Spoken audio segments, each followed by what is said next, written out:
Hi, I'm Jeff Goulding and I'm a Liverpool author. And I'm Kieran Smith, the Liverpool historian. Together, we've been working on a great new project, which is a book out later this year entitled The Untouchables, Anfield's Band of Brothers. It's a great story about one of the greatest sides in Liverpool's history who won back-to-back titles in the 1920s. Yeah, this is a team that is absolutely packed with incredible characters. Men who fought on the battlefields of Europe in the First World War and returned home to claim 2 league titles in a row. And it's due for release in the UK in September. And thanks to our friendship now with the Liverpool Connection podcast, it's also going to be made available through them in the United States at the same time.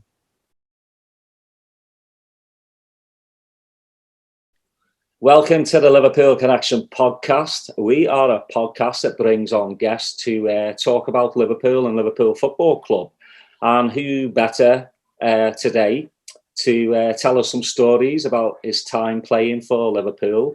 One of the great attacking left backs, I think, in the world. And I think he could give Andy Robertson a good run for his money. It's Mr. Alan Kennedy.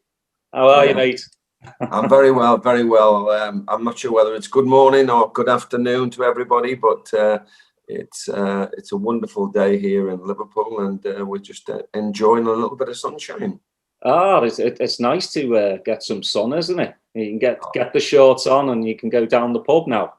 I've got too many things to do than go down the pub, you know. Well, not until 5 o'clock or later on today. Well, I'll bring Steve in to say good morning or good afternoon and all that good stuff. Hey, good morning, Ellen. It's good to see you again. Obviously, you know, we had you here in Austin a few years ago and had a great time with you. So it's always great to catch up and see you again. Yeah, it was a beautiful place, great people, and I honestly did enjoy myself out there. And you know, you certainly did look after me on quite a few occasions. So it was brilliant. Thank you. Did Steve held you up quite a few times? He did, yes, but there's quite a few in that part of the world that held me up, and but they dragged me to places, and I think I give them a good run for their money. Well, you know, the allure of the Dos Equis has captured many hearts for people that visit. Oh, great stuff. And I hope there's a few more meetings coming up in the next few weeks and months. And, you know, work for me hasn't been prominent over the last 12 months. It's a while since I've worked, but, you know, at least the football club are not forgetting about the ex-players, and that's a good sign. So, it will progress, it will get better, and we'll just have to wait and see. You know, that now that you mentioned it, you know, usually we start with the playing career of our guests, but you know, I imagine because knowing you, you know, personally, and knowing how much enjoyment you get from visiting other supporters clubs, you know, traveling around Europe, playing, you know, with the Legends matches. Yeah. And this last 18 months must have been pretty difficult for you. You know, not being able to do the things that you've enjoyed since you've quit playing professionally. Yeah, I think it's communication with people. You know, I find it less, and it's been more, as you say, with maybe this type of meeting, which I'm not familiar with. I'm not very good with, and I don't like speaking in front of cameras, and possibly that's why I didn't go into the media too much. But you know, maybe sometimes put me on a one-to-one with people or on a stage, then I come into my own in terms of telling stories and telling people the way it was. Mm-hmm. I think that's important, that you try and get over. And I know it was 40 years ago last weekend that we won the European Cup in '81. And there was a bit of a show on in town, and I was with Phil Thompson and with David Johnson. And to be fair, it was really good to get back and just, you know, familiarize yourself with, you know, what it's all about. And the point was that there was 80 or so people there, all social distancing, can I say, but having a good time and listening to the stories. That's for me what it's all about. Did you have to shout across the room? It's like being, listen, I still play a little bit of football. Okay, just to give you a background, over the last couple of weeks, I've been asked to play at Anfield for a couple of times, and one of them was for Sir Kenny Dalglish. He has his wife's charity, and he said, "Do you fancy playing?" It's only for 60 minutes, 30 minutes each way. I said, "That'll do, mate. I'll just take 60 minutes." And he didn't drag me off like he did the last time, so that was a good sign that I was doing all right.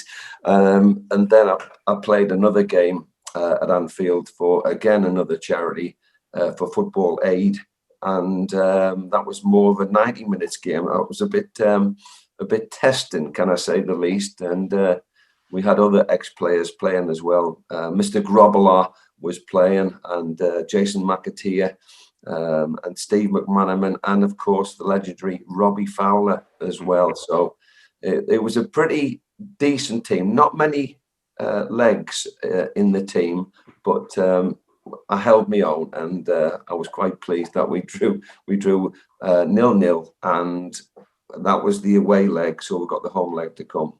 Yeah, I know you don't like to lose, right? I'm not a loser.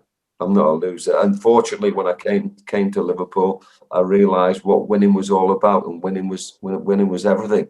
I remember the chairman, Mr. John Smith, just coming in, and I think if I believe is right, it's the first game of the season, and he's come in and he said, "First is first, second is nowhere." And what he was meaning is that we have to win the game. We don't cheat, we don't do anything, but we win the game by professional means. And that stuck with me, that we had to and have to win the game. So I got used to it. You know, I mean, winning was quite easy when you've got the players around you. Mm-hmm. And certainly, you know, we did have the players around us at the time. And I think that season we only used, I don't know, 14 players or something like that. So we did very well. We did very well, and obviously I'm glad I came to Liverpool. Yeah, we have sorry, Steve. We have a mate that actually played with you, Mike Nevin. It was a Sunday league game, and he actually said you gave him a right rollicking because he misplaced a pass. that could be anybody. Okay, if I remember, I tell this story. I remember we played Fulham, and it was a replay. We drawn at home, and Fulham were a decent team back in the late 70s, early 80s, and I gave a ball on the away leg to Graham Souness, but I knocked it about 3 feet in front of him,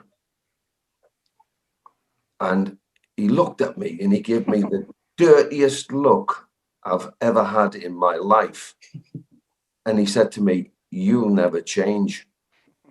And I was fuming, like, you know, but what he was trying to do was to get a reaction from me to improve my game, and it did. I did improve my game. Like, you know, we went on to win the game and win the competition, with me scoring the winning goals in the League Cup final. But I think the point he was trying to make was like, listen, I want the ball there. I don't want it 2 feet in front of me. I want it there. And he was making a point, like, you know. So I do shout at people because I want the same as what Graham Souness gave to me. I want to do that to them. I want to improve them. I want to make them better players. So yeah, that's probably why I never made it as a manager. You know, so you're still knocking policemen's hats off. Well, yeah, that was obviously the first game I listen. They couldn't believe it. The cop and I think the players as well couldn't believe that they signed me. How bad I was obviously on the debut. You know, it was just ridiculous. You know, I couldn't really get used to the easy ball. You know, and I'm trying to tell these people now, just pass it, just whatever. Why do you give that type of ball? Well, it changes the whole aspect of what you see.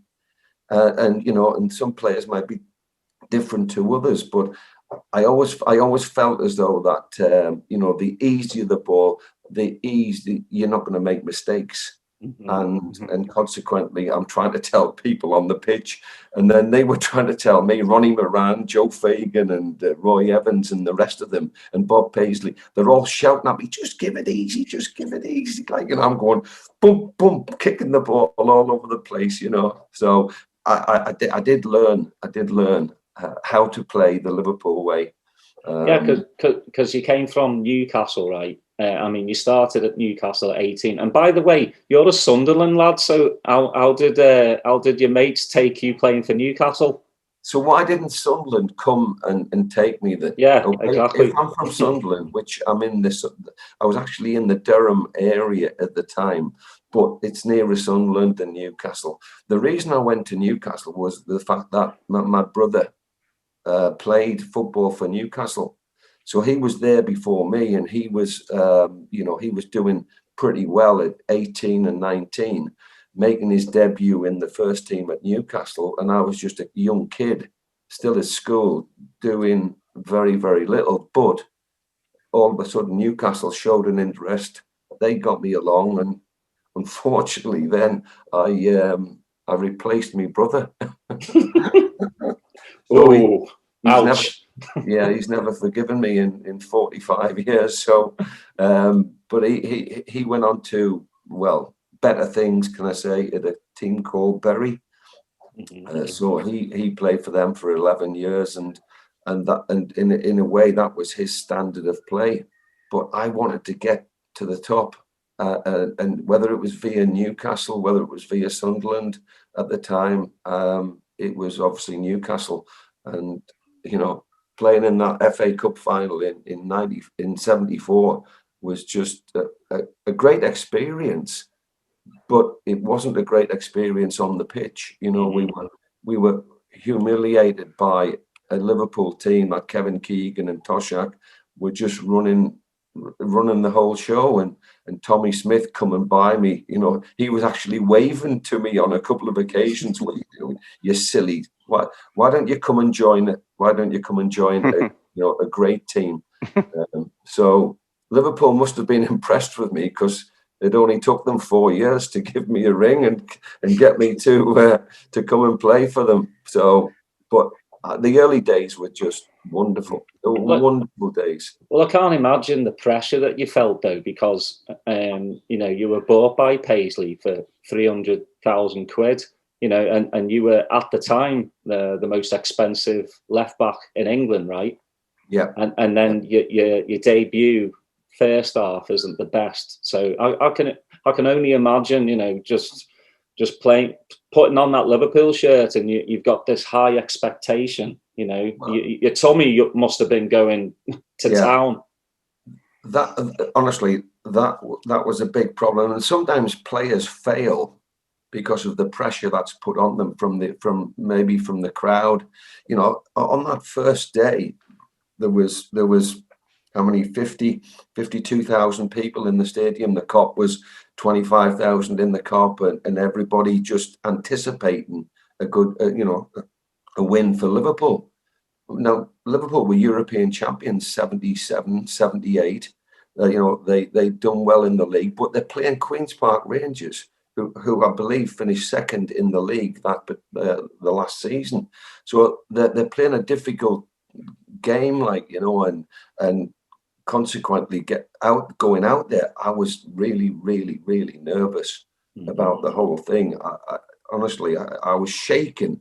I remember going down the steps and touching the sign, because they tell me about touching the sign makes you feel good and all that. And I touched the sign and then went down and up but when the atmosphere hit me, I felt, this is a bit tense, isn't it?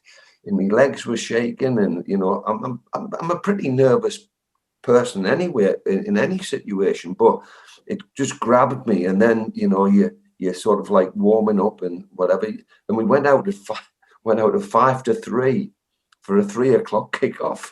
Can you imagine that? Now they go out at whatever, half an hour before, and they just do their warm-up stretching, make sure everything's okay. We were just like lashing balls into the back of the net or the cop or whatever, it was, but that's what the team had done way before I joined them. So yeah, it was a real eye-opener to be in a professional team, and playing some football that maybe has never been seen before.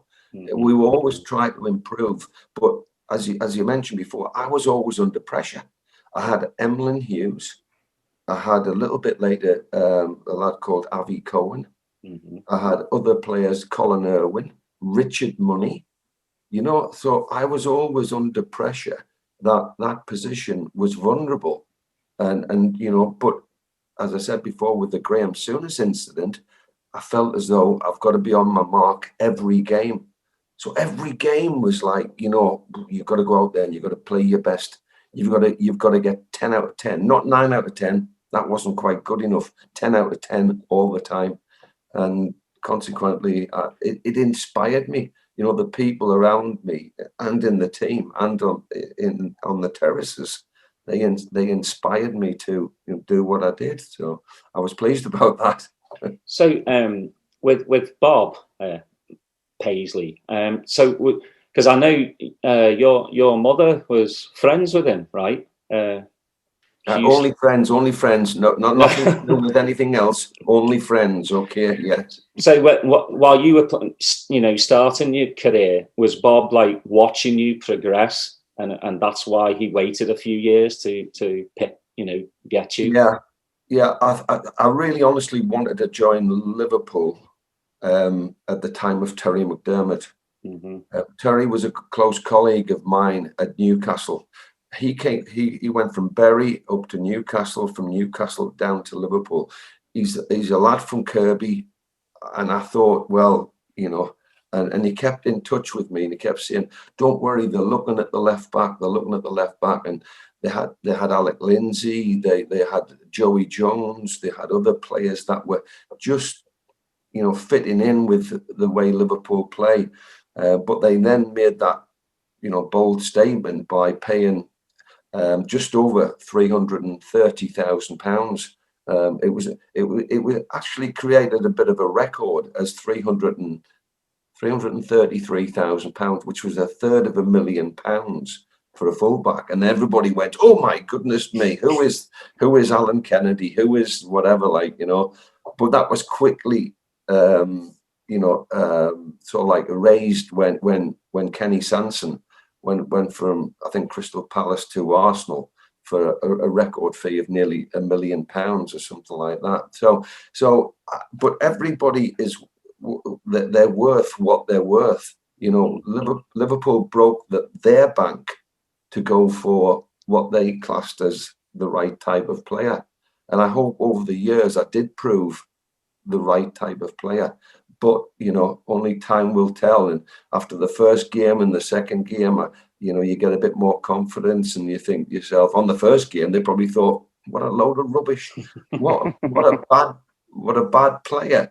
Who and it was a guy called Jeff Twentyman. Now, whether you can remember him as a coach, as a sort of like he looked at players and he said, "That's the right player for us." When Kevin Keegan left in '77, they had, who did they go for? Well, they went for Kenny Dalglish.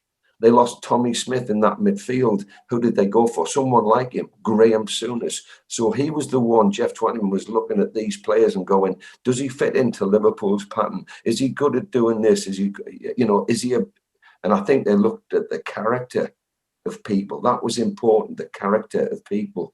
Some players can't make it. Some players, it's too much for them being in front of 50,000 people all the time.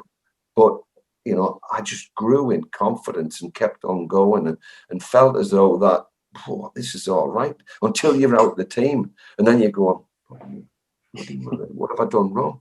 You know, you do that sometimes. You're out the team for no particular reason. And I felt as though, but I was always, for me, having catch up with other players. Emlyn Hughes was still at the club, the great player that he was. He was still a left back or a left-sided defender. And I was always like, he's going to be in my place. I can't let him get into my place. And then Joey Jones left, and he went somewhere else. And then, you know, other players come in, like, you know. So I was always under pressure, but it inspired me rather than made me feel I'm not very good. Mm-hmm. Yeah, that's the thing at Liverpool. You know, they've just got such a high standard.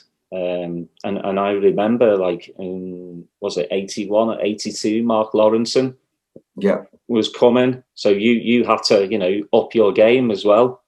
Yeah, but what's Mark Lawrenson's position? You tell me. Yeah. You know, he's not a left back. Mm-hmm.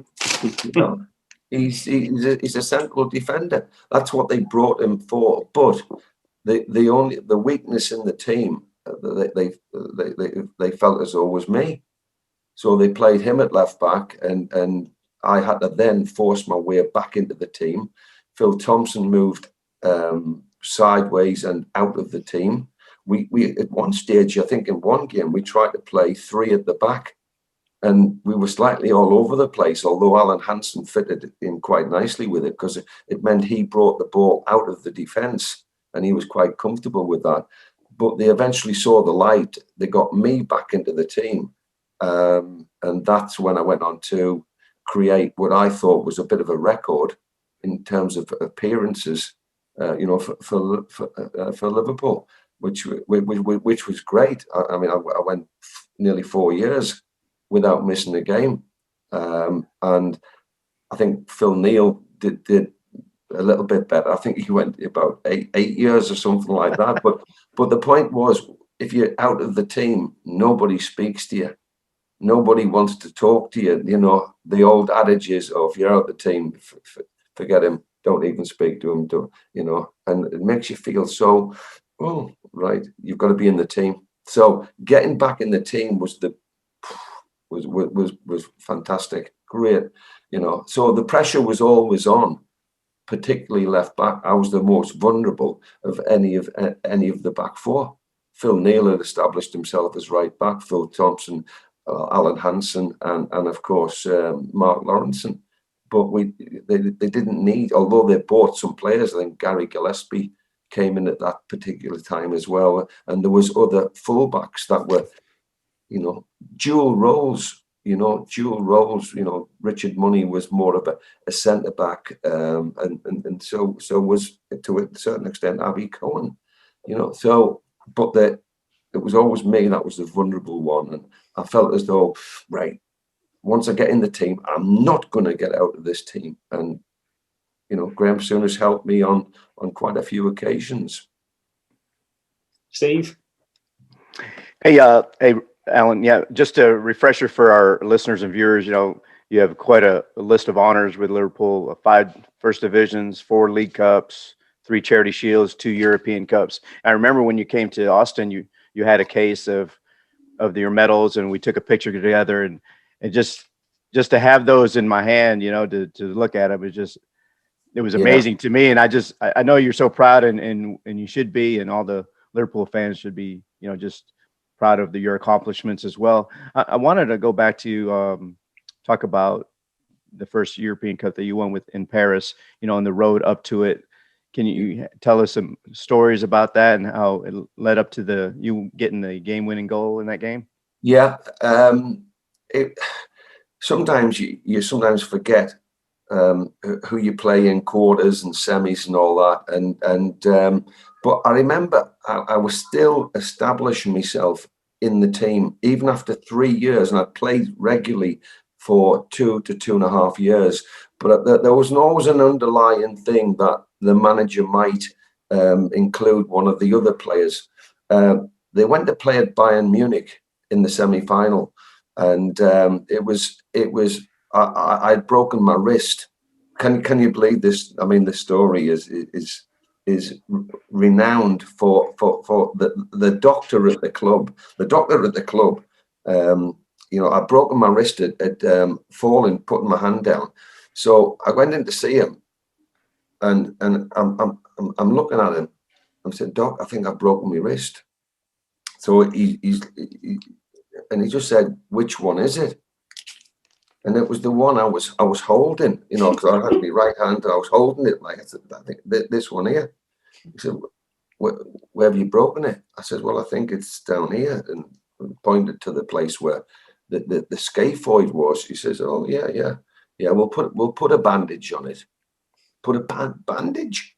I thought, right, okay. So they put a bandage on it, and said, get out for the second half, and don't do anything. And honestly, it's a true story. And after the game, we all went back into the let's say the bar area, because we could do that in those days. And I tell you honestly, I had to use my other hand to lift the pint of lager. And it was like one of those, he said, "Well, you'll be fine. Don't worry about it." When they get it X-rayed, they said you've broken it. You're going to be out for 8 to 10 weeks. And I thought that's the end of it, because that was the semi-final. We had to go away for the semi-final. But again, when the chips are down, Liverpool were just incredible in that second semi-final. I'm not sure. Who played left back? Might have been Avi Cohen. It might have been Colin Irwin. I think he was part of it. Richard Money was certainly part of it, because we had a couple of other injuries, and there were great performance over there. Bayern Munich thought they'd won it, and they didn't. Ray Kennedy scored the away goal in the end, and we get through to the final. And nobody knew what the team was going to be until the last, or the day of the game. The manager kept it a secret. He said, "I don't know whether I'm playing Alan Kennedy to come back in, at left back, whether I'm playing, whoever else they've got." Dalglish had an injury as well, so he was coming back from an injury. Now, whether we play some other player in his position, I think we had a young Ian Rush at that particular time, who wasn't quite fitting in with the way Dalglish was playing. Nobody could obviously replace Kenny Dalglish, but it was part of it, and we had to be a team.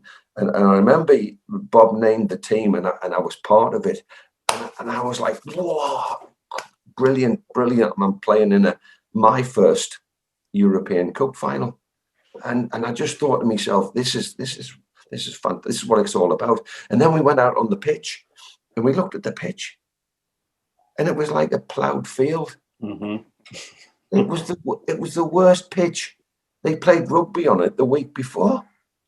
No, it's something you're going, hang on a minute, it's terrible. And we complained about it. They didn't do anything about it. They just said, "It'll be all right. Don't worry. Just get the game over with and done with." We had problems with sponsors before the game. All the Liverpool players were putting sticky over the sponsor's logo, and whether it was Umbro or anything or whatever, Nike or whatever, you had to cover it up. The television wouldn't allow you to. So we're doing that before we're going out on the pitch. Make sure you've got your thing on your pants and whatever. So it was all surreal. You can't believe this in a European Cup final that it's happening. The game itself is not worth talking about. The game was rubbish. It was shocking, and we ended up obviously. Right, I remember, in the back. I was at the back, and I was just standing. I wasn't doing anything particular. I was watching the play, and I thought, I'll make a run. I don't want the ball, but I'll make a run. So I ran into a bit of space, and Ray Kennedy, long throw in, threw it, and it just it just hit me on the chest, and it went forward. The player came into. He couldn't really tackle me because I was inside the box at the time, and he slightly mistimed his effort. And next minute, I'm through on goal, and the goalkeeper's coming out, and you're thinking, oh my God, panic, beep beep beep beep, panic stations all around here, like, you know. And eventually, I'm thinking to myself, I remember David Johnson, because he tells a bit of a story, like, you know, but I had choices. David Johnson, shoot a goal, you know, keeper saves, maybe Parry's out or whatever. And then so I went for the goal, but I actually went for the far post, and the ball went in the near post, and it deceived me. It deceived the goalkeeper. And of course, David Johnson, who's standing over there going, hey, come on. And so I'm running away to all the fans and giving it what for and whatever, like, you know. And it was just, you know, and he looks at me, and he just looks at me, did you mean that? You know, did you mean? I said, David, it doesn't matter, does it? Mm-hmm. It was a good goal as well. You know, the angle on it as well to get it to that far post was good. But yeah, that's Liverpool players, I think, though, Alan, as well. Just going, you could have had an easier pass, and I could have scored, you know, an easier goal. but if you ignore the obvious, then you've got to have a reason to do that. The obvious was to pass the ball to David Johnson, who's in a lot of space and could roll the ball into the back of the net. But I didn't trust what was going through my mind was I didn't trust the pitch. You know, if I actually hit the ball and it balloons over the crossbar, the keeper saves it, does whatever, it didn't matter. Because like you could blame the pitch, or it took a divot or something like that, like, you know. So there was always, you know, ways. But the good thing about it was I had options, and David Johnson was one of those options. The other option was to shoot a goal. The other option was to whatever, slide the ball maybe around the corner or whatever. But you've got to have options, and that's what I had. Unfortunately, I made the right decision. And Bob Paisley, I mean, you know, he was really, we talked about him before, he was just fantastic to me. And he gave me the opportunity to play in that European Cup final, and against, you know, what undoubtedly, you know, would be one of the best teams in the world. Mm-hmm. On that occasion, Liverpool, for me, were right up there with the very, very best of teams. There's no doubt about it. I think Liverpool's stature in Europe grew and grew and grew, and so did the British, because we had Aston Villa, we had a Nottingham Forest in 79 and 80, and British football was like it is today in the cup finals and whatever. You know, we were doing so well. And, you know, was it our style of football? Was it our mentality? Was it, you know, I remember Forest winning, you know, the European Cup of 79 and 80. And I'm thinking, you know what? They never really changed their team. And that's what Liverpool didn't do. They never brought in, you know, other players until Bob Paisley decided in 81, 82, right, out with the old, in with the new. When he brings the players into the team, Ronnie Whelan, Ian Rush, people like that, Craig Johnson, Sammy Lee came into the team, and he brought obviously Mark Lawrence. But you find your way in the team eventually, and Mark obviously played centre back alongside Alan Hansen, and unfortunately Phil Thompson found himself surplus to requirements, but still part of that team. But Bob Paisley must have thought, how do I replace, you know, players? But he certainly knew what to do, and he knew by picking me, he knew what he was getting. You know, he was getting a player that will really, really try hard and hopefully, you know, do something, not to do something a little bit different, but to do something unusual. And I think that's, that sums up my performance in most of the games. I was always looking for the unusual rather than not the spectacular. I was looking for just, trying to help the team out. Before we go to winning the cup in 1984, I want to ask you your opinion about something. Obviously, Liverpool advanced to the final in 81 on the away goals rule. And then this last week, they said that they're going to do away with the away goal rule in the competition. What are your personal thoughts about that? Yeah, it's something. Listen, I love that rule because it sets a tone to the away team, whoever that might be, and it says, well, we don't want to get beat. We don't.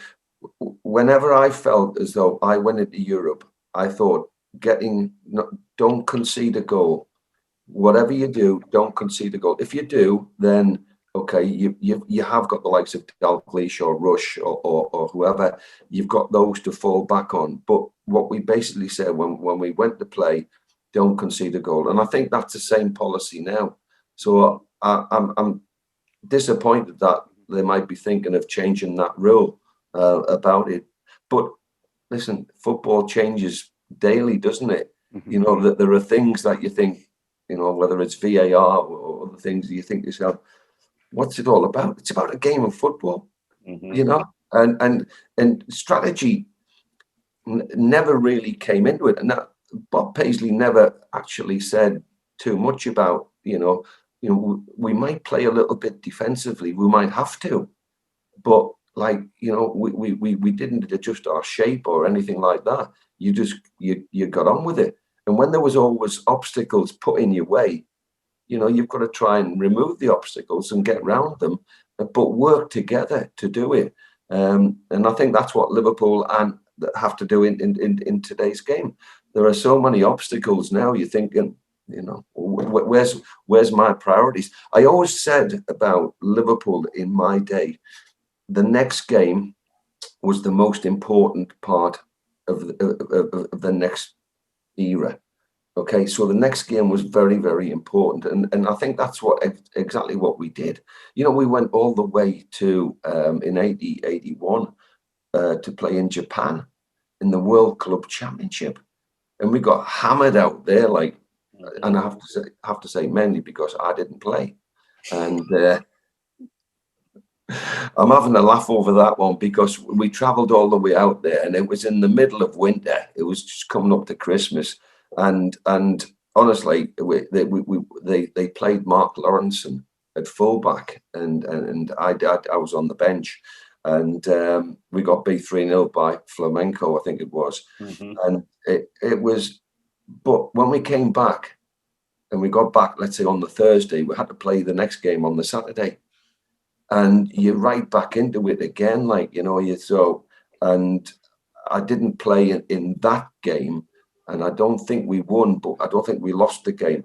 So then we went to go and play Swansea down at Swansea, and he plays me in the team. And Mark Lawrence played left midfield because Ronnie Whelan was in it. Mark Lawrence was a very versatile player, so they played him there, and we won. I think we won 5-0, and that was the start of my run of consecutive games where I went 4.5 years. Without missing a game. I think they finally cottoned on that Mark Lawrence could play in any position but left back. and that's what I was hoping for. That was stiff competition. That's what really got me my juices going and saying, right, okay, I'm up against him now. I'm going to do this. I'm going to really concentrate. And I did. I settled myself down. I started to play the easiest, and it was lovely, can I say, although it was great playing with Ray Kennedy in front of me, but Ronnie Whelan was a different type of player. Ronnie was such a versatile player, mainly favoured the right foot, but, he was just as good with the left. And I thought, he's allowing me to get down the wing, whereas maybe Ray Kennedy would often go in that position the same as me, but he was allowing me to get down the wing and get wide and whatever, and it was just wonderful to play. You know, every time we went out there, we thought, well, we're playing against, I mean, Everton, what a team they had. Mm-hmm. With Gary Stephen and Trevor Stephen coming down the right-hand side, blooming heck, you've got your hands full there. But when you've got Ronnie in front of you, you know what, defensively, he's going to sit there and he's going to do what he has to do. And, you know, with them two coming at you, you think to yourself, well, you know, you might have to be more defensive rather than offensive going forward. But, it was great to play with Ronnie. I mean, he was wonderful, you know, great player. And of course, that goal was against Man United. I think it was, yeah. But he was just brilliant to play with. So, you know, but we formed a great partnership for 4 or 5 years, and you know, everything comes to an end. Yeah, it does. You know, in '84, you scored the winning PK to win the cup that year, but I think that you know, just reading some of the accounts, the journey towards that one was a lot different from the one that you guys had in '81, you know, and then obviously having to play Rome at their home stadium had a different type of situation around it. So you can tell us some journeys about that. Yeah, I mean, semi-finals and finals, again, we had the experience of being there, seeing it, done it, got the T-shirt and whatever. So the you know, the run into the final was and we knew what was going to happen. I think Dundee were involved, or Dundee United were involved in a semi-final as well, and there was talk of this, that, and the other, and whatever. But we knew Roma were going to be a difficult team to play against, and you know, it's a bit like, you know, they were playing on their home ground, but that fired us up even more to say, right, everything's going against us, everything's whatever, but okay, we've still got 11 great players. In European, we probably have 18 great players. No matter who we're called upon, we've got that. We've got the bench. We've got Ronnie and Joe and Bob. You know, sorry, Bob wasn't there, but he was there in, you know, on the bench. And Joe Fagan, like smoking away and doing whatever he has to do, but making the right decisions. That was the key to it. Like, you know, we knew we were, but you know what? Not pre-season, but before the game, there was about a 3-week gap before we played the game from the last game of the season. So we went to play in, where did we go to? Israel. Just Israel, you know. And you know, even there were gunships going over the top of our hotels and whatever. There was that going on, but we had a great time. We bonded as a team, okay, and the way we bonded was to have a beer. I know it sounds terrible to do it before the European Cup final, but this was our preparation, and all the staff knew, as long as we're all right, we're having a beer, we're not doing any damage, we're doing, you know, just having a bit of a laugh, we were fine. So I remember the press conference, they called us, and Graham Souness and the rest of the team, and said, okay, would you like a drink? So they all gone, yeah, I'll have a Coke, I'll have a lemonade, water, whatever. No. Get some of this down you. Get some of that down you, man. Have a beer. And they're all going, you got a European Cup final coming up in about 2 weeks. Like, you know, you're having a beer. So it transferred that they all went, Liverpool, Roma are going to win, no problem. They're going to win this, that, and the other. But that's what we wanted them to believe. They would go to Roma and say, they're all drunkards. You know, yes, we were all drunkards, but like we could play a little bit as well, like, you know. So we ended up. So they did their little bit, and we did ours. And so when we actually met, coming out that tunnel, we weren't scared of them. You know, we were like, you know, I don't care if you've got your family in the crowd. Don't care if you've got whatever. we're not scared of you. And I'm looking up at one of their tallest players going, bloody hell, he's a bit big, isn't he? Like, you know, and but I was like that, I'll have you. I'm going to have you. And I'm doing that to him, like, you know, telling him what I'm going to do, like, you know, but we weren't scared. I mean, when you got Souness looking at you at the front and he's like saying, hey, have a word, you know, but you know, you've got the quality of the players in your team to beat anybody, and standing in that tunnel and going out the national anthems and whatever, like, you know, shaking hands and this, that, and the other. We knew we were. I couldn't say on a winner because it was nip and tuck the first half, and we end up scoring and they got a bit of a cross from Phil Neal's side, which I can say, and Pruzzo, I think, headed the ball into the back of the net. So going in at half time, it was like, oh, we were against it, like, you know, but I think Ronnie, you know, Moran and Joe Fagan, they knew the quality of the players. They knew they had a bit of heart about them. They knew they had a bit of spirit about them. They responded. So we responded in the right way. And, you know, it went to extra time. Extra time didn't produce any more goals. Couple of efforts that were wide and whatever. But, you know, penalty shootouts. I've never seen so much calamity, you know, in all my life. Nobody knew what was going on. You know, the referee just said, right, Liverpool have to name 5 penalty takers, and we've gone, who's going to take a penalty? Looking at each other. You know, how I ever took one, I'll never know. You know, and once you've been asked or nominated, you're suddenly questioning yourself. You know, blooming heck, I'm going to be the last one. You know, of course I was, like, but I felt as though that they were better than Liverpool, the penalties. But when I see the penalties that we took and the quality of the players, the Ian Rush one, you know, and Graham Souness was just heaven in that top corner, like, you know. And I thought, Mr. Reliable Phil Neal, and then of course Steve Nicol. Rose Ed. He upsets it all. He upsets it all. But it still, from then on, it still didn't register what's going to happen.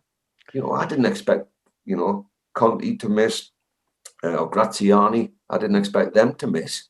They're quality players. They're World Cup players. You know, and the pressure obviously got to them, and they ended up missing the penalties. And so you're hoping. Honestly, I was hoping it was all over and done with by the 4th.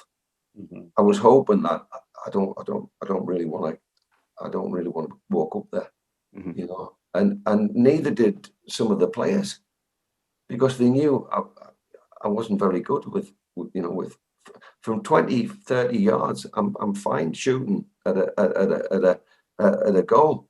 From 12 yards, it's a bit close, that, isn't it? You know, and so none of them had any confidence in what I did. That's always good, huh? Oh, Alan's about to take a pen. Oh God. Yeah, but I'll bet there was a lot of people watching in England, hiding behind the settee. Yeah. You're going, oh Mike, what's his record? What's he doing that for? Why is he? You're always questioning, but you know it's Liverpool. It's Liverpool Football Club. They are expected to go there and win the game, whether it's by a penalty shootout or whether it's in normal time, normal play. So that's what was always in my mind, is that it's Liverpool Football Club. Can't let the people down. Don't want to let the people down. There was 20,000 there behind the bottom goal that were doing this. I had 11 players to the side of me doing this, and they're all like going, oh, blow me neck, why is it him? Why is it him? Yeah, well, It's him because somebody's picked me. Somebody's had confidence in picking me, or something's happened. They must have been on the drink or something like that. I don't know. Might have had a couple of whiskeys or something like that. But you know, I was there in that position, and then you know, you've got to have a like not a game plan, but what you're going to do with it. What you're going to do with it. I as I was walking up there, I didn't have a clue where that was going. Not a clue. Hadn't practiced. Hadn't done anything. I'm oblivious to everything. All I can do is put the ball on the spot. And I remember one thing about it.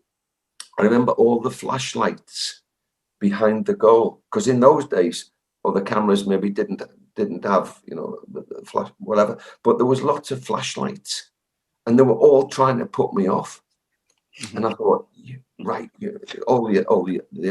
no, just doing things, just flashlights, like, you know, but it was down at their end, and I thought myself, the odds are stacked against me here about doing what I should be doing. I should be scoring from 12 yards, never mind. And so I've put the ball on the spot. I've walked back, and I looked, and I just said to myself, don't freeze. Get your legs going. Get your legs going. Come on. You can do it. You can do it. Believe you can do it. You can do it. And then the shape of the body was important to me, because I'd opened my body up to think that I'm going to hit the ball to the goalkeeper's left-hand side. And in the end, it went to his right-hand side. So I opened my body up, and to be fair, it was a good height, but it was also right somewhere near the corner. I think it was near the corner, and it went in the back of the net. And you know what? The greatest moment, without doubt, in my life was when that hit the back of the net. The most relieved person on that pitch, the most relieved person in any football match, I promise you, is when you've done your job, and then you can walk away, or you can, take the trophy with you and just say, we all did it. And it wasn't just about me in that penalty shootout. It was about the whole team. The performance was absolutely fantastic. It really was. You talk about trophies. You won all these honors with Liverpool, obviously. You even won a Texaco Cup with Newcastle, whatever that is. How did you not win an FA Cup in your career? I think because we met some decent teams in FA Cups. I went there with Newcastle in '74, and we'd beaten some really top class teams getting there as well. The Nottingham Forests of the world and Burnley's in semi-finals. But we came. I don't know what it was. But I always felt we had a poor performance in us in that competition. I don't know why. I didn't have a great deal of confidence. I thought I should have played I think it was the 78 or 79 season when Manchester United beat us in the semi-final. I thought I should have played in that game, but I didn't. I was disappointed. And consequently, they went on to to do well in the competition. Brighton beat us, I think, in '82, I think it was, but we never felt as though comfortable in that competition.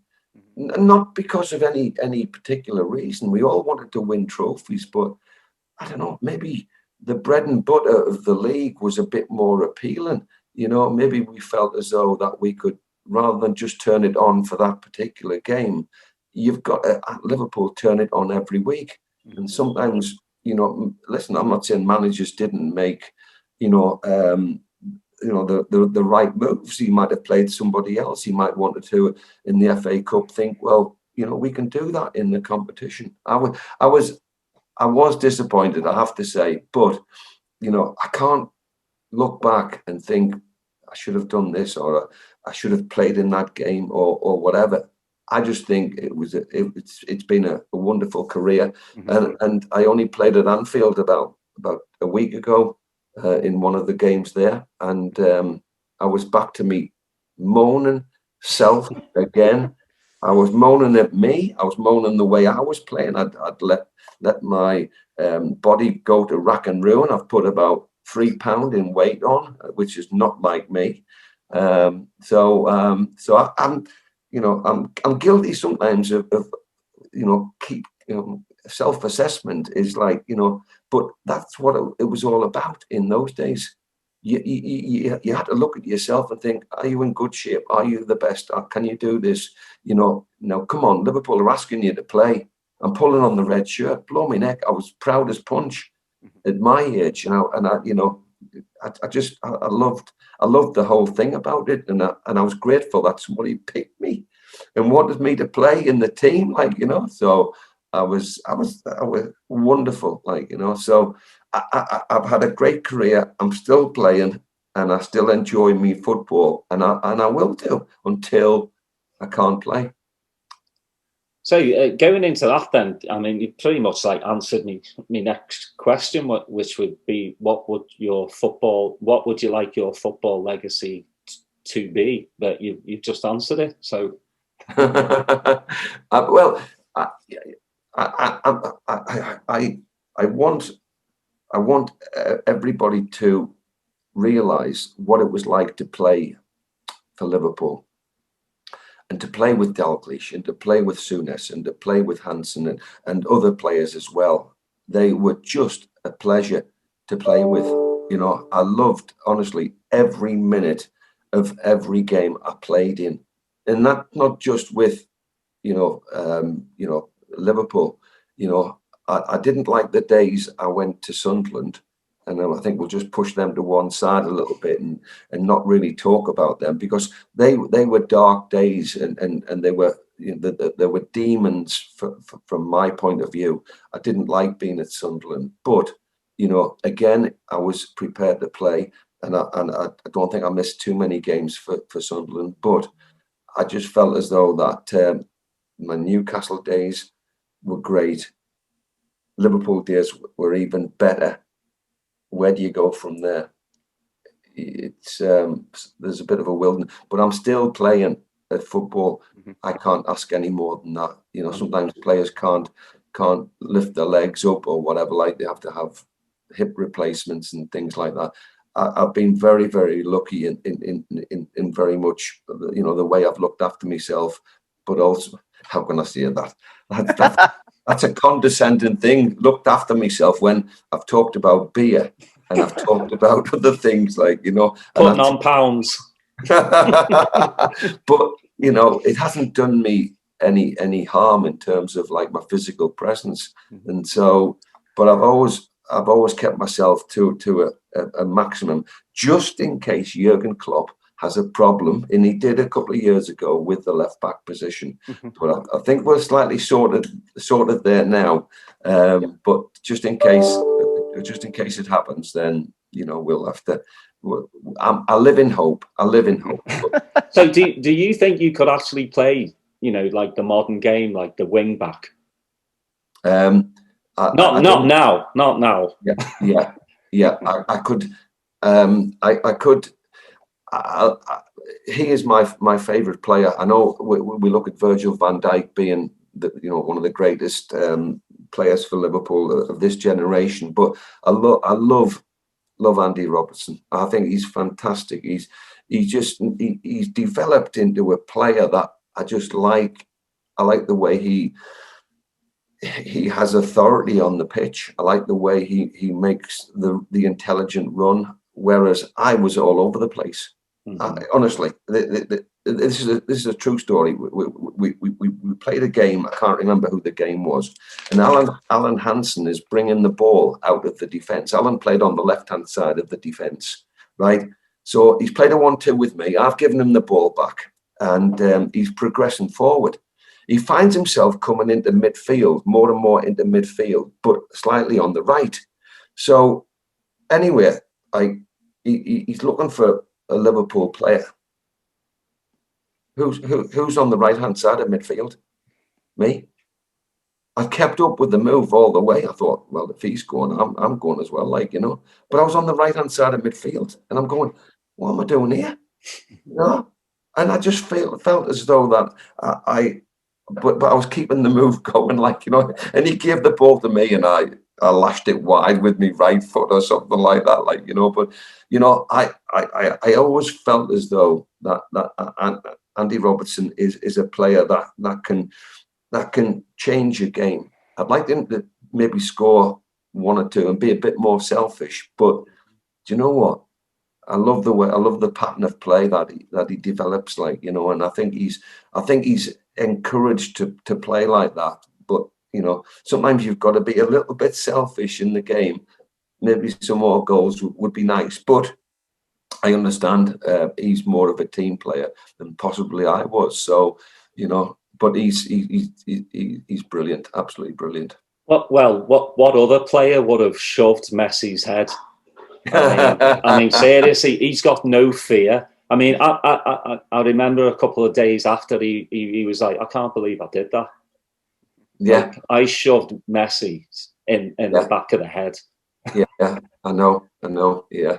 I mean, you know, you do things on the spur of the moment, but he was antagonized by the way Messi was not play acting, but he was trying to run the game, like, you know, and it wasn't going to his plan. So to do something like that was brilliant, absolutely brilliant, like, you know. So, but all credit him, you know.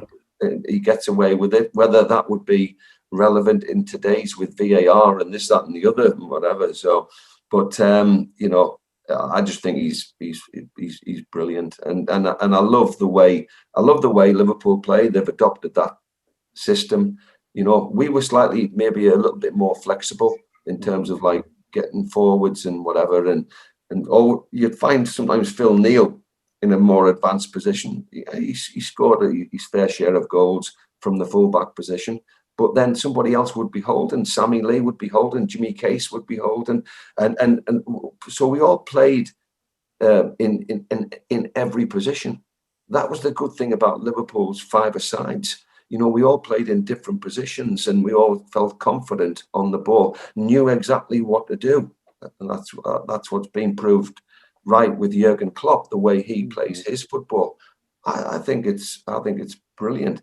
You know, but there always comes a time when you have to change things. You know, Bob Paisley had that in 81, 82. We saw maybe Jimmy Case, or he saw Ray Kennedy, maybe one or two others that were feeling the effects of a hard season, you know, but you've got to start changing it. So maybe that might be the case, you know, with Liverpool, but that, you know, they finished third in the league, and, you know, yeah, and United had their best season for a long time and are only 5 points above us. But Rio Ferdinand thinks, you know, United are better than us. But I've liked what you've said before, Alan, that you've said like Klopp's squad reminds you of quite a few teams you've played with, the togetherness, the spirit. I mean, you can see...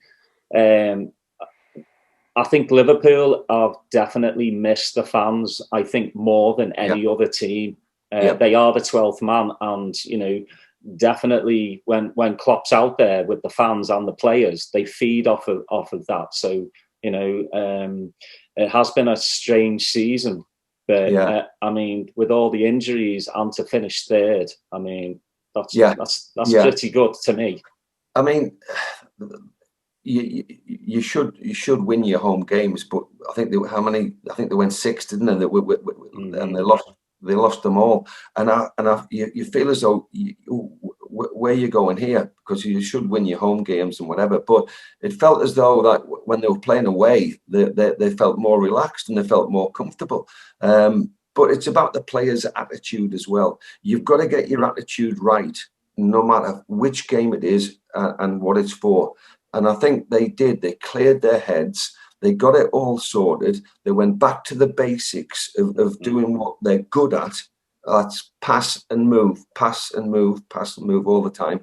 And they've come out on top. To get third was, at one stage, I thought, we're all asking the question, can they get fourth?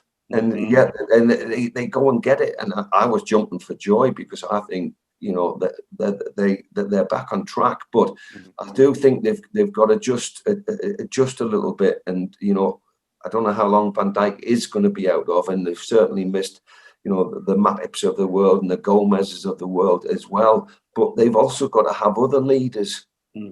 I think, and he scored the other week, Alisson, the goalkeeper. I think he's become one of those. You need somebody like him in the team to guide and to let the players know if they get a rollicking, they get a rollicking. If they do this, whatever, you know. And he showed by example by going up there and heading the winner, you know. So I think that they're coming together again.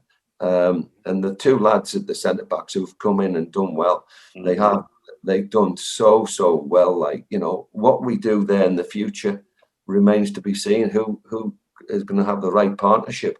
But you know, when you lose a Van Dijk, you lose one of the greats, and unfortunately, you know, we've suffered with it. But yeah, it's not been a disastrous season by any means. So, you know, we've done well. We've climbed out of it, and I think we'll go on to better things, you know, in the next 12 months. Yeah, I think the team just needs a little tinkering with, you know. I mean, once you get all the players back from injury, you get your captain back, you know, which Hendo is the engine in midfield. Yeah, we're going to lose Genie, but you know, I think young Curtis is doing really well. But yeah, I just think we're maybe 2 more signings off. Yeah, because Kanote's coming in, obviously.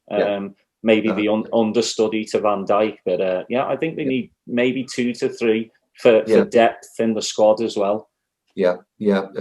I mean, listen, you know, football players of today are well looked after in terms of like the not the rubbish that we used to eat and drink and whatever. Like they're well looked after, so they're capable of lasting probably a lot longer. Their fitness, you know, you know,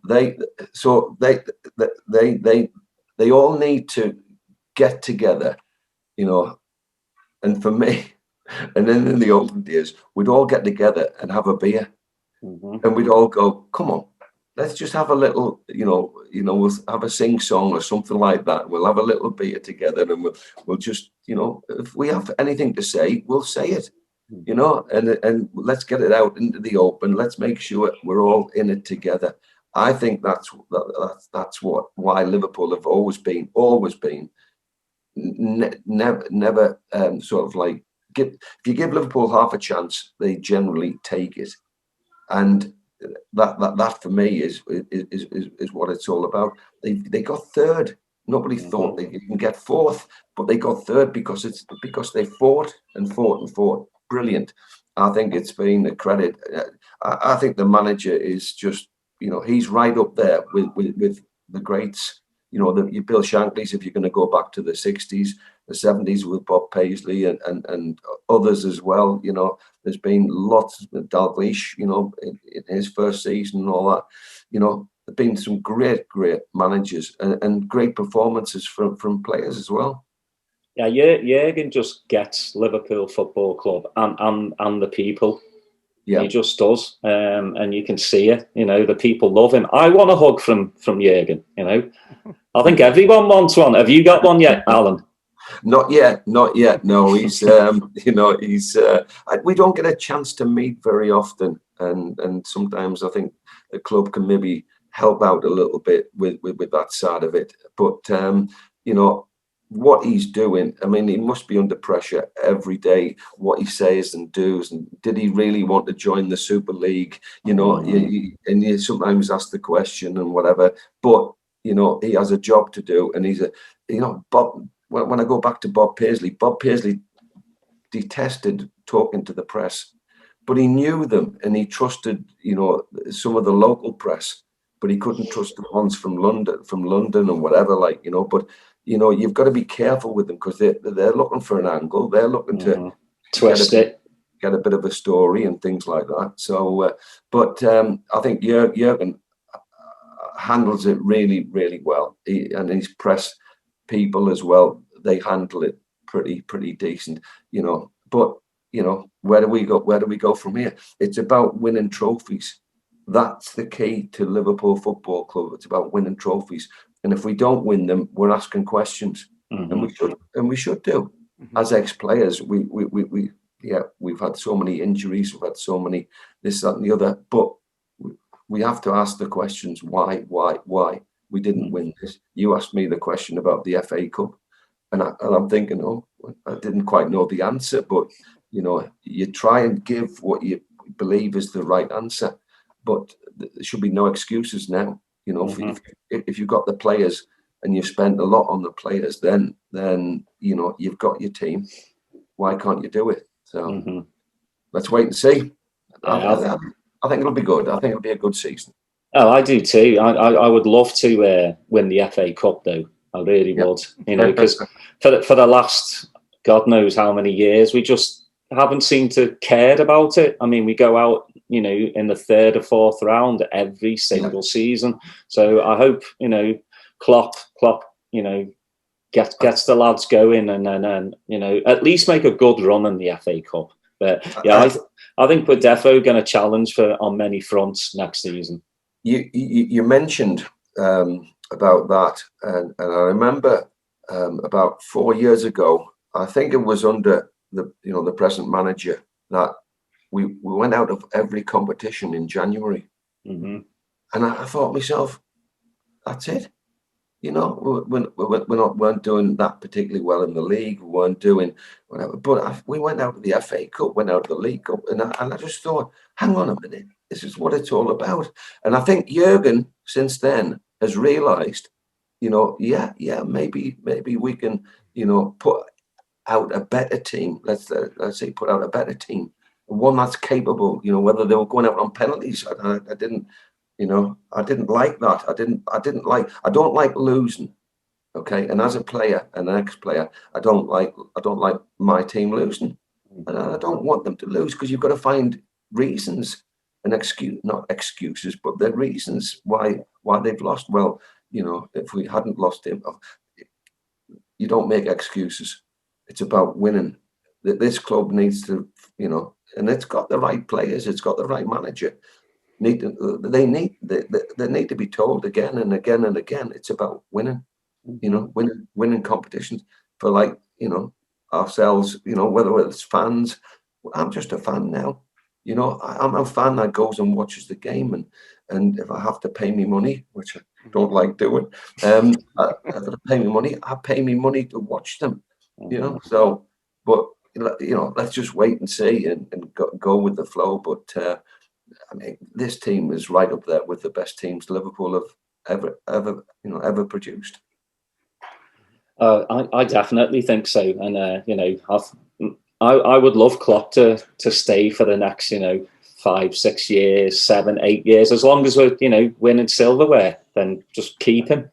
Yeah, you know, I agree. I think he's great, but I think he has to realise, you know, maybe.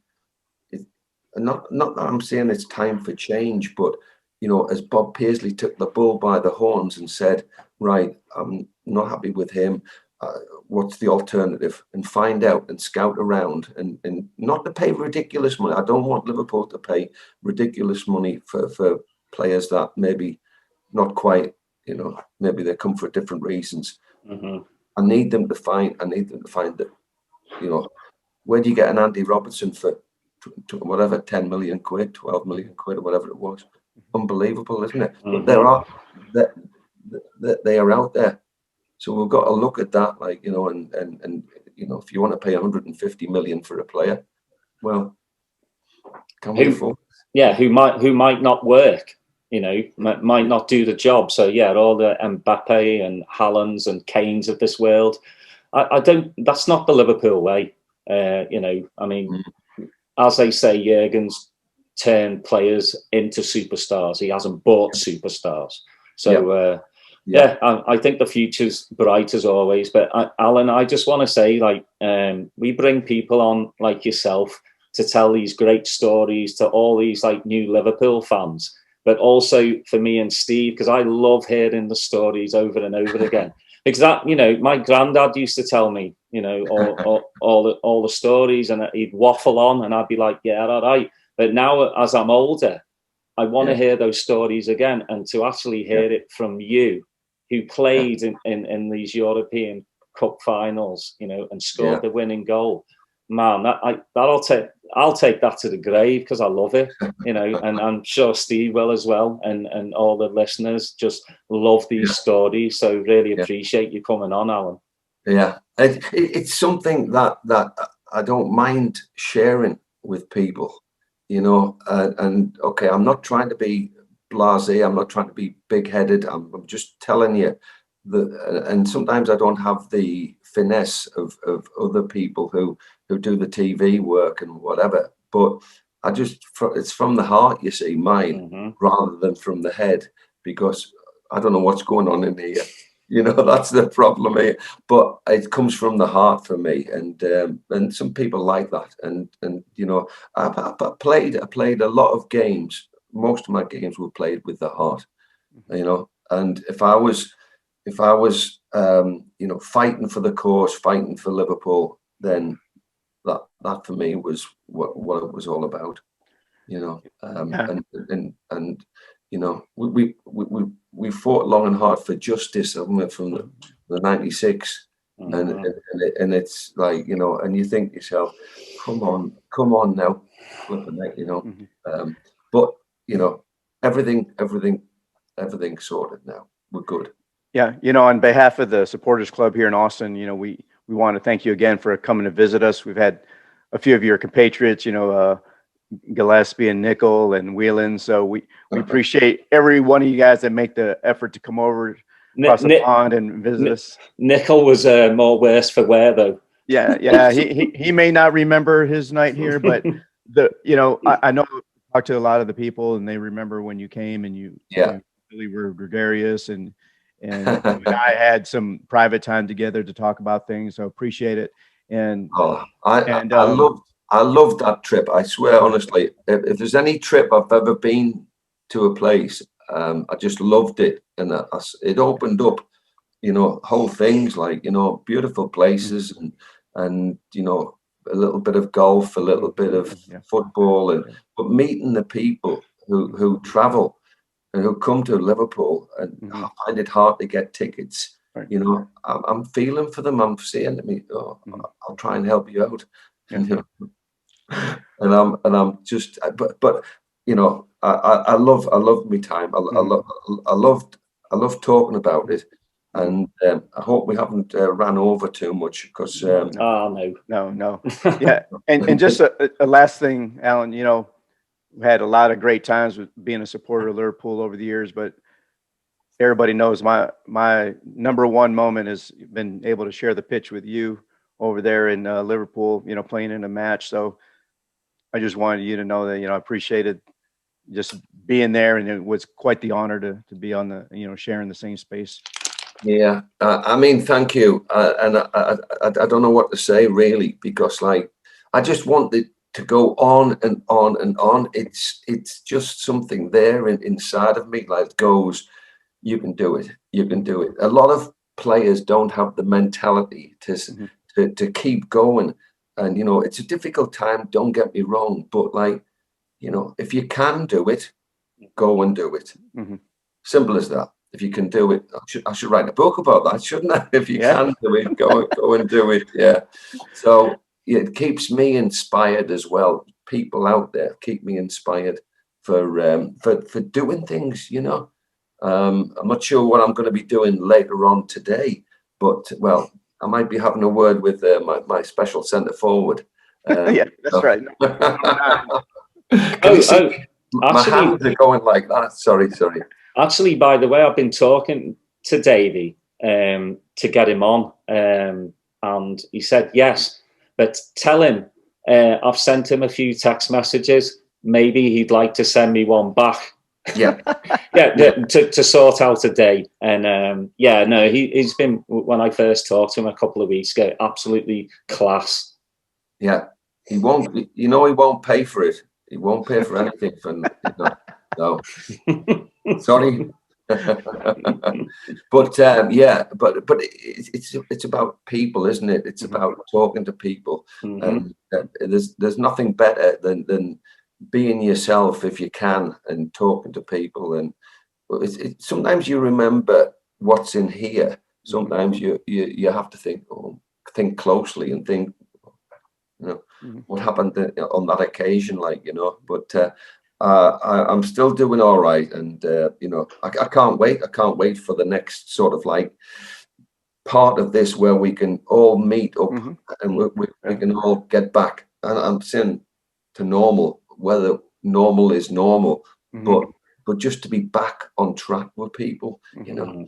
I'm really uptight about the whole thing, and I want people to be able to come to the ground, be able to listen and talk and take pictures, and without having masks and things, all that, But anyway, we'll persevere, and we'll just keep on with it, and we'll just keep praying. We hope to bring you back over to visit our club. Our membership is probably trebled since the last time you were here. So we'd like, there's a lot of new faces that would love to hear your story. So we'll go off and talk about that at a later time. Oh, that sounds great. Great. Right. Book a date now. Come on, book. Come on. Yeah. Yeah. I'm getting a bit older now. You can probably see in the picture, whatever, with a bit of grey. It's not tinted, okay? It's natural, okay? Yeah, right. I know Jason McIntyre is trying to be the first person back across the pond, but we'll have to. Yeah, Jason. Yes, yeah. Well, he played football the other day in the Kenny Dalglish thing. So credit to him. I think he's a worse moaner than me. I think I agree with you from my experiences with playing with him and you. So. Oh, good to talk to you. Honestly, thank you very much for that. No, you're welcome. The honours, mine and Steve's. Yeah, of course. Well, we'll have to catch up. And then, who was buying? Who's buying? Daza. Yeah. Yeah. Well, I'll say I'm buying, but then I'll put it on Steve's tab. That's right. That's We'll just meet at the Arkles and we'll put it on Paul's tab. Yeah. Even better. Even better. I like that idea. There you go. Good stuff. Well, cheers, Alan. All right. Cheers, mate.